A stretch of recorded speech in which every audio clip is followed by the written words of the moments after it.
গত 31শে মার্চ রাজধানী পুরাতন জেল রোডের বাসিন্দা গোপাল দে ইন্ডিয়ান ব্যাংকে একটি চেক জমা দেন।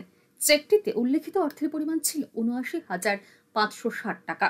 পরবর্তী সময়ে তিনি জানতে পারেন ব্যাংক থেকে তার সংশ্লিষ্ট চেকটি পাওয়া যাচ্ছে না। বিষয়টি তিনি পশ্চিম থানায় অভিযোগ হিসেবে জানান। অভিযোগ পেয়ে পশ্চিম থানার এসআই দীপঙ্কর দেবনাথ ঘটনার তদন্ত শুরু করেন। তদন্ত প্রক্রিয়ার পর গত ২২শে মে তারিখে ব্যাংক কর্তৃপক্ষ গ্রাহক গোপালদের অ্যাকাউন্টে সংশ্লিষ্ট অর্থরাশি জমা করে দেয়। এদিন পশ্চিম থানার ওসি পুরতোষ দাস এই সংবাদ জানান। গোপাল দে জেল আশ্রম রোডের একজন লোক আমাদের কাছে থানাতে এসে একটা কমপ্লেন করে যে ইন্ডিয়ান ব্যাংকে উনি একটা চেক জমা দিয়েছিল এবং চেকটা পাওয়া যাচ্ছে না। পরবর্তী সময় আমরা ম্যাটারটা ইনকোয়ারি করি এবং ব্যাংকের সঙ্গে আমরা কথা বলি। কথা বলার পরে টোটাল ওনার টাকা ছিল ৭৯,৫৬০ টাকা। গত ২২ তারিখ ২২/৫/২০২৪ ওনার টাকাটা ব্যাংক কর্তৃপক্ষ ফেরত দিয়ে দিয়েছে, রিটার্ন করে দিয়েছে। ঘটনাটা হয়েছিল ৩১/৩/২০২৫ তারিখ।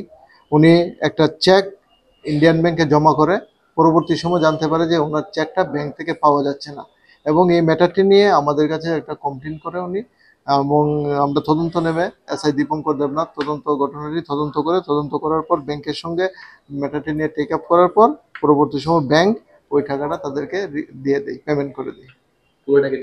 পুরো টাকা পেয়েছে।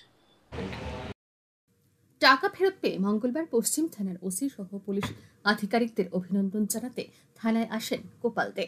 তিনি জানান তার টাকা ফেরত পাওয়ার ক্ষেত্রে ইন্ডিয়ান ব্যাংক কর্তৃপক্ষ এবং পশ্চিম থানার পুলিশ আধিকারিকরা যথেষ্ট সহায়তা করেছেন। তিনি থানা কর্তৃপক্ষ এবং ব্যাংক কর্তৃপক্ষকে এর জন্য অভিনন্দন জানান। আমি ২২ তারিখে থানায় একটা কমপ্লেন করেছিলাম। আমার একটা টাকা মিসিং হয়েছিল ব্যাংক থেকে, চেক একটা মিসিং হয়ে যাওয়াতে।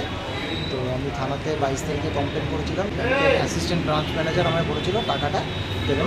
এখানে থানাতেই উনিও বলে গেছিলেন যে আমার টাকাটা ওনারা ব্যবস্থা করে দেবেন এবং ওনারা খুব সহযোগিতা করেছেন। করে সেই টাকাটা আমাকে গতকালকে আমার অ্যাকাউন্টে টাকাটা ফেরত দিয়ে দিয়েছেন এবং আমি সেই জন্য আমি থানায় এসেছি। বলে গেলাম, ওনাকে ধন্যবাদ জানালাম। ওনারা খুব সহযোগিতা করেছেন সবাই এবং আমি আমার টাকাটা ফেরত পেয়েছি। সেটাই হচ্ছে যে ব্যাংকও খুব সহযোগিতা করেছে, থানা থেকেও সহযোগিতা করেছে। উল্লেখ্য, ব্যাংক থেকে কিভাবে জমা করা চেক হাওয়া হয়ে গেল, কে বা কারা এই ঘটনায় যুক্ত, অভিযুক্তদের বিরুদ্ধে কি ব্যবস্থা গ্রহণ করা হলো, এই সম্পর্কে এদিন পশ্চিম থানার পুলিশ আধিকারিক পুরতোষ দাস বিস্তারিত কিছু জানাননি। তার বক্তব্যে সংশ্লিষ্ট বিষয়টি তিনি চেপে যাওয়ার চেষ্টা করেছেন। অভিযোগকারী গোপাল দে এবং এ বিষয়ে কোনো সাড়া শব্দ করেননি। এর পেছনে কোনো একটি রহস্য লুকিয়ে রয়েছে বলে তথ্যভিজ্ঞ মহলের অভিমত। Bureau report, RE news.